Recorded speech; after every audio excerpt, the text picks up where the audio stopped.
Honorable Amadou Diallo, numéro 1, se prépare.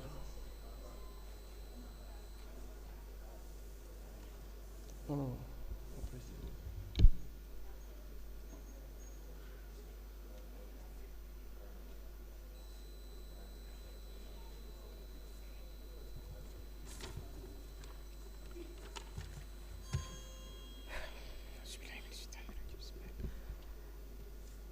Monsieur le Premier ministre, merci Monsieur le Président, Monsieur le Premier ministre, Mesdames, Messieurs les membres du gouvernement, chers collègues honorables députés, chers peuples sénégalais, population du département de Koumpentoum.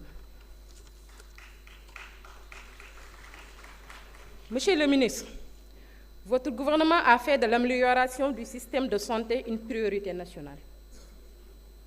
Ma première question est, quel bilan intermédiaire pouvez-vous dresser sur l'accès aux soins, la disponibilité des médicaments essentiels et la réduction des ruptures de stock dans les hôpitaux et postes de santé? Monsieur le ministre, au mois de mars 2026, l'Assemblée nationale, sur votre initiative, votait un projet de loi durcissant les sanctions contre les déviances homosexuelles. Cette loi promulguée par le président Bassirou Diomaye Faye a fait couler beaucoup d'encre et de salive, souvent sur fond de désinformation au Sénégal et à l'étranger. 2 mois après, Monsieur le ministre, Premier ministre, autant pour moi, quel bilan faites-vous de son application? Ginnaaw bi ñu sante Yàlla julli ci Yonent bi sallallahu alayhi wa sallam, dañuy am kontante waaye dañuy am mbégte.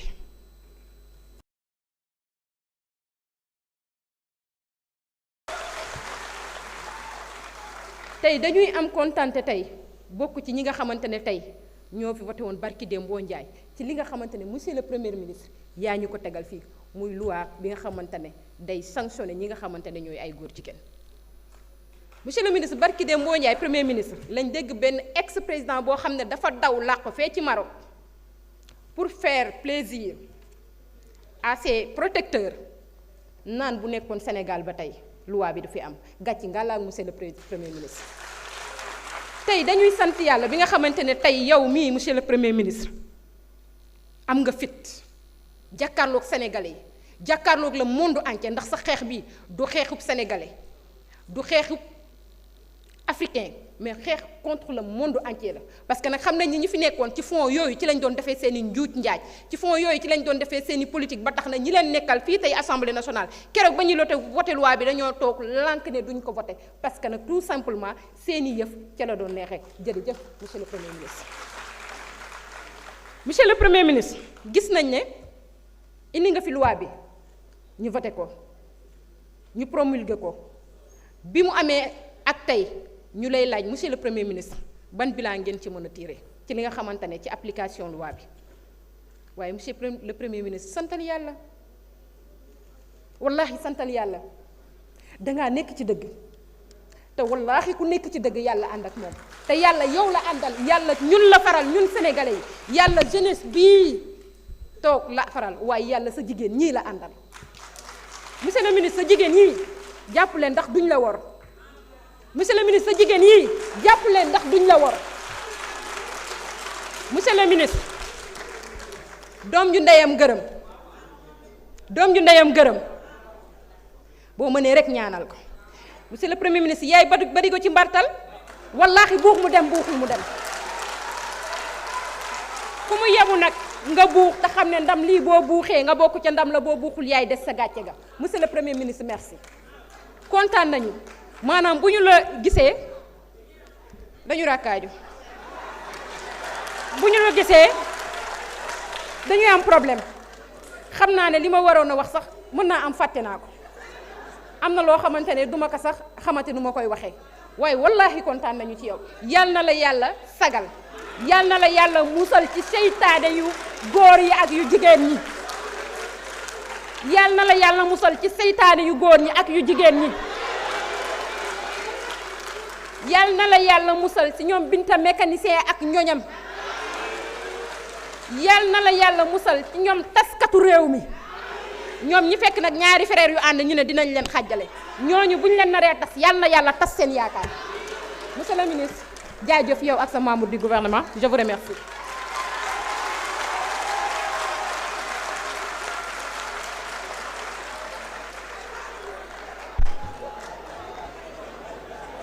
voilà merci beaucoup.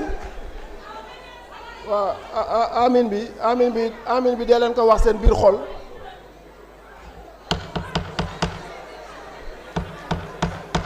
silence s'il vous plaît. ma ne amin bi dee leen ko wax seen biir xol. sinon kii bi dina daanu seen kaw sama article bi dina daanu seen kaw. bon on donne la parole à honorable Amadou Diallo numéro 1. Monsieur le ministre, vous allez avoir 32 minutes après pour donner vos réponses. Monsieur le Premier ministre plutôt.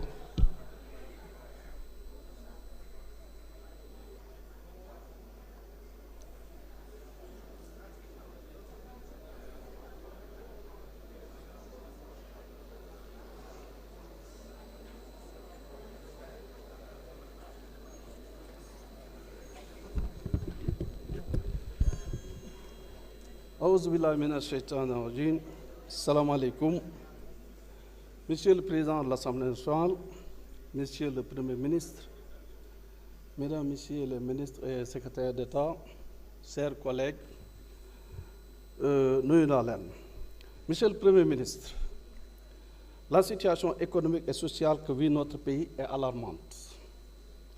En effet, à l'approche de la Tabaski, une des fêtes les plus importantes dans notre pays, les Sénégalais des villes et des campagnes vivent dans le désordre total à cause d'une campagne agricole désastreuse dont les paysans n'ont pas vu les effets bénéfiques. D'ailleurs, ou en notre vue avec la collecte annoncée de 450 000 tonnes d'arachide que la Sonacos devait acheter aux producteurs. Des cyberattaques qui ont affecté les systèmes informatiques de la Direction générale de la comptabilité publique et du Trésor, de la Direction générale des impôts et des domaines et de la Direction de l'automatisation des fichiers.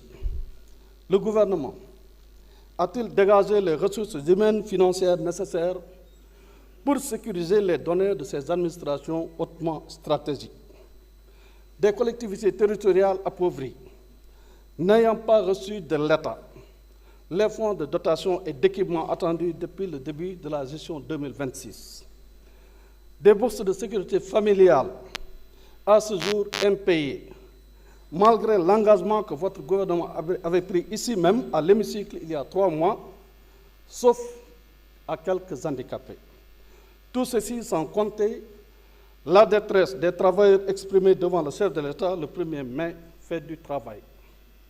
Voilà le tableau sombre, Monsieur le Premier ministre, que des difficultés, que de la misère, que de la désolation.